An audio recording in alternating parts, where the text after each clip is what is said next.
come from all the smoke. I'm here for the smoke. Assalamu alaikum, people. This is your boy, Azakar, bringing you flame. You already know. Make sure you like, share, and subscribe. Like, share, and subscribe. Hit that notification bell. Man, you already know, man. You have your ears to the streets once you mess with me. You feel me? I keep you notified. I keep you informed. I keep you to what's surrounding in your environment. So once again, like or dislike and share it and subscribe.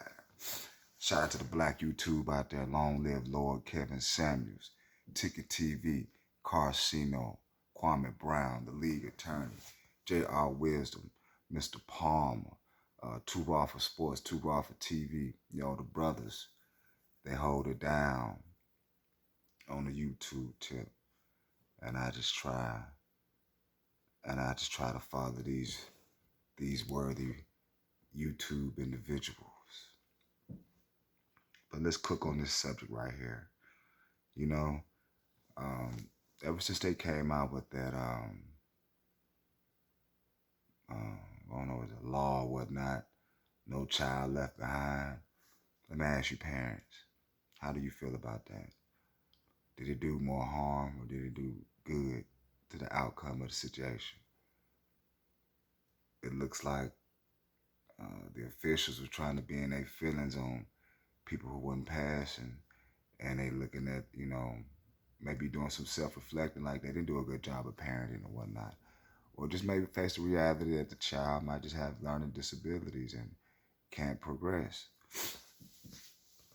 But enabling No Child Left Behind, it made a lot of functionable illiterates out here. Yes, people just out here, but they more like zombies on comprehension. Don't you know some of these boys don't even know how to change a tire, how to read a map, how to write cursive. I'm just saying, though, these are facts. And I know, me being a parent, it takes time and discipline to invest in your child, but you're gonna have to, because the child didn't ask to come here. So when you ingest knowledge in your child, you have to make it palatable as possible. And some teachers just don't have that skill to break things down to the common denominator, to where the child will grasp it, understand it, can master it, whatever situation or subject they may come about. But the teachers don't want to put in that work, and that's sad. That's sad. I can remember me personally and other students coming up to the class when I was in school, coming to see their former teachers. You know, hey, Mr. Such and Such, man, saved my life. Mr. Such and Such, man, got me right. You know what I'm saying? And that shows the sign of a good teacher, when your students come back to really bow to you, to honor you and respect you. You know what I'm saying? But now it was all about just numbers and getting people in and out the door. But it done mounted up and became something serious now. Check this out right here. Changes could be coming to controversial retention law here in Tennessee. Changes could be coming to the controversial Tennessee law, the educational law. The law requires school to hold back third graders if they don't pass the state reading test. Okay, that is so understandable. The law says students can try to avoid retention through summer school and tutoring.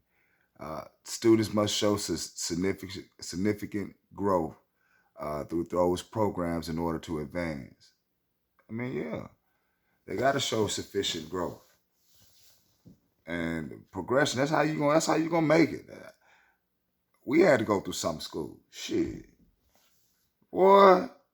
And you had to learn. You got on your shit in summer school too, boy. You like, shit, I'm finna pass this motherfucker. I was fucking up in class, jacking off time and all that. No, you had to get that shit together. You know what I'm saying? And you know, going through that, it developed character. It developed character. But at the same time, too, you learned your lesson. The law passed as a part of the broader effort to address learning loss brought on by the pandemic. And one person said it's an embarrassment that only a third or our third graders can read at a grade level. It's an embarrassment that only a third of our third graders can read at a grade level. Oh my God. I got some audio we finna play because it's crucial. And as a parent, I'm glad I don't have any more children. I just have one, and that's teaching them something every day, every second. Education don't stop, baby. Well, but that's hard. That's hard. Do you support modifications to that law? Yeah. Now the crisis in the classroom and the very latest on efforts to amend Tennessee's controversial third grade reading law. It requires schools to hold back students that fail the state reading test. Some parents and school leaders say a decision like this is better made at the local level, case by case. Fox 17 News' Jackie Del Pilar now live in North Nashville after taking that message to the law's original sponsor. Scott and Megan, you all know I do a lot of education reporting here at Fox 17 News, and I gotta tell you, this law in particular has been one of the most controversial topics and one of the top concerns that I hear about from local educators, school boards, and parents. Now, at least 9 bills have been filed this session to address this law. It would either delete it or make changes. So I approached one of the state's top lawmakers and asked him what his response is to these concerns. Thousands of Tennessee third graders could be held back this year if they don't pass the state reading test. Students can take tutoring and summer school to try to avoid retention. It's an embarrassment that only a third of our third graders can read at grade level. Senator Jack Johnson sponsored this law in 2021. He says the state is doing a disservice by promoting struggling students. If they're not reading at grade level by the end of the third grade, after all the interventions and a proper assessment has been made, then they need to be retained. But some school leaders and parents disagree, saying retention decisions should be up to them, not state mandates. They don't know these kids personally. They don't know their stories. They don't know about their story and how they learn. Third grade parent Lucy Kell says, No. See, she going personal. And I understand that as a parent, but you know it's got to be some progression somewhere. You can't just stay stagnant. No. And then sending children out there to work at your MAPCOs, at your Krogers, at your banks, or at your fast food restaurants. No. At your Walmarts. No. They got to have something. No, stop that. Says lawmakers should instead focus on school funding and resources, including an investment in specialists to identify learning disabilities. Then we can teach these children how to read in the correct way rather than saying, you're a failure, we're just going to hold you back. Multiple school districts sent letters to lawmakers asking them to make changes to the law, including Williamson County Schools, the county Johnson represents. Do you support modifications to that law? I support modifications in terms of how we make that determination.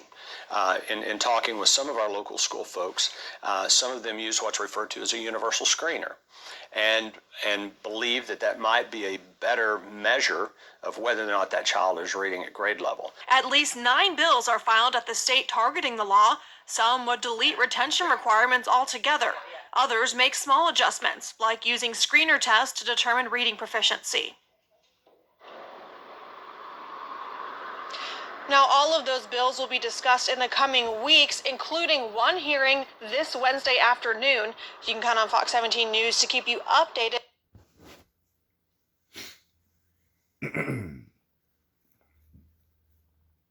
If you go to McDonald's and something costs $7,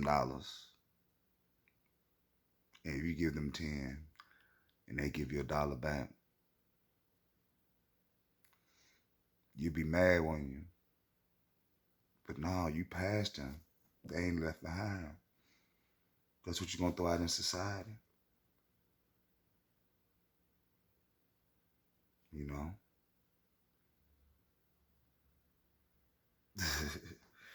I mean, this is crazy, man. It's almost common sense, man. But it's like having common sense in this world right now that's controversial, you know? But this is your boy, As a Car, bringing you flame early in the morning, about 2:30, hitting you up. Peace and a bottle of Haggry's, people.